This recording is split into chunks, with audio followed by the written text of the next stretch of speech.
Hey friends, welcome back to my channel with another educational video for English literature lovers and students. Hoping all of you are good, healthy, wealthy, prosperous, and enjoying life.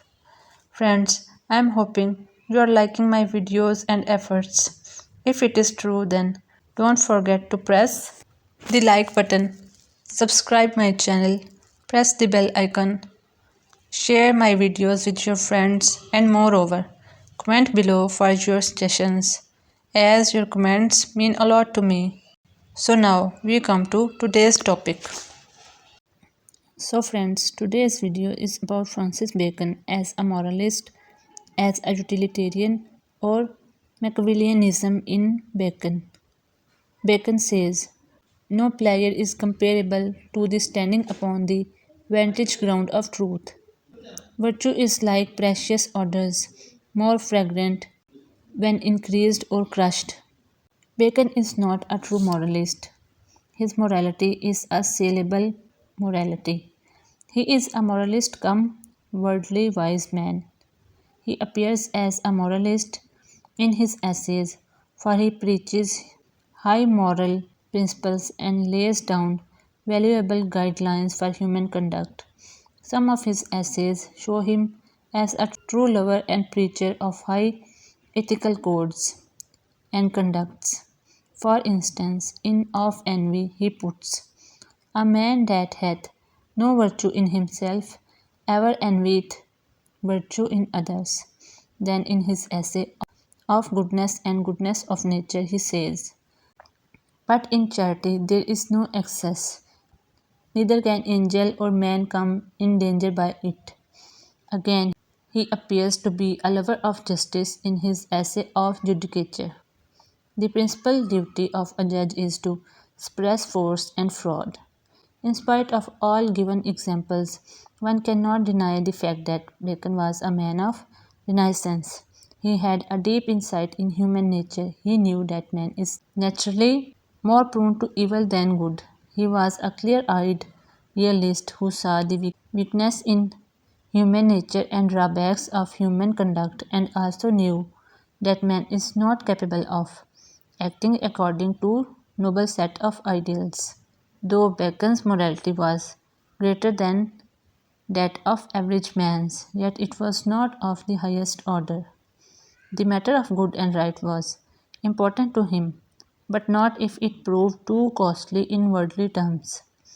On one hand, he preached high moral principles, and on the other hand, he also expressed a mean capacity by compromising upon those morals for the sake of worldly success.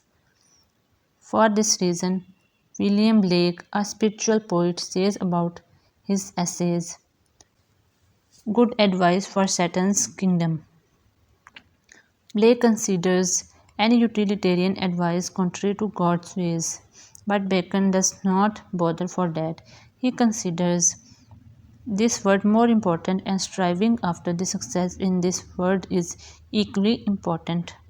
Bacon discusses man as he appears and not as he ought to appear. In his essay of Great Place, Bacon certainly shows a high morality when he condemns or at least dislikes the practice of wrongs on part of high officials. In Place there is license to do good and evil, whereof the latter is a curse. Afterwards, he appreciates the power of doing good.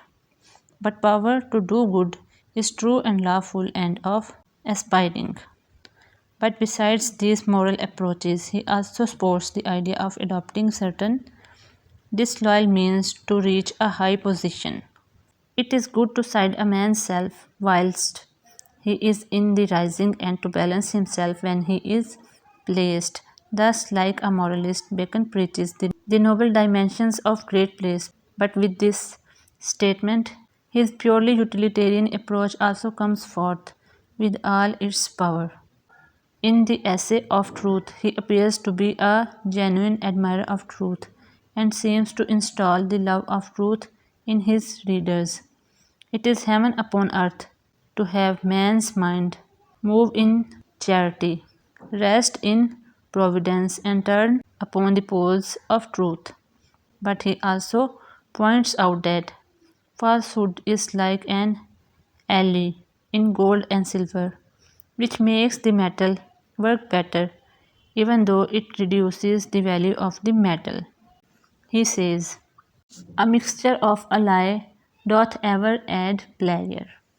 Bacon says about religion, religion being the chief band of human society is a happy thing when itself is well contained within the true band of unity. By saying this, a mixture of a lie doth ever add pleasure. Bacon dilutes all the effect of his own words said in the praise of truth. One can find the same strange mixture of high ethics and utilitarianism in the essay of revenge. In this essay, Bacon condemns revenge by saying, revenge is a kind of wild justice, and one who studieth revenge keeps his own wounds green. He expressed that there is no place of revenge in high society, and it is a high quality to forgive an enemy. Hereafter, Bacon spoils the fact by putting that in some cases man is justified in taking revenge if the avenger can save his skin from the eyes of the law. He says, but then let a man take heed, the revenge be such as there is no law to punish, else a man's enemy is still forehead.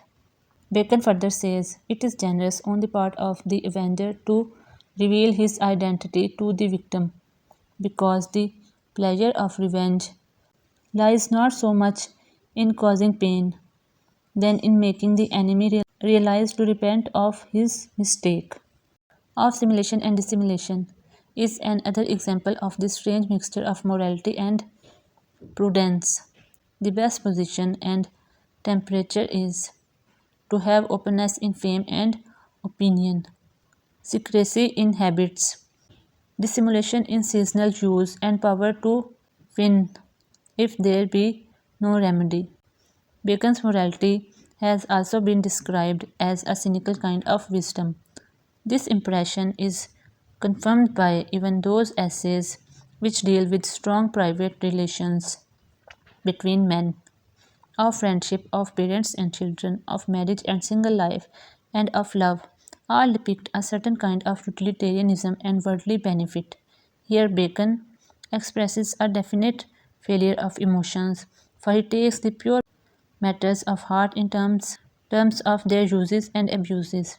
In short, though Bacon's essays portray morality and high ethical standards, yet he does not appear as an ideal moralist, and these are but the flashes of morality. He is not a true moralist. So we can sum up the whole discussion as Bacon's morality is a salable morality.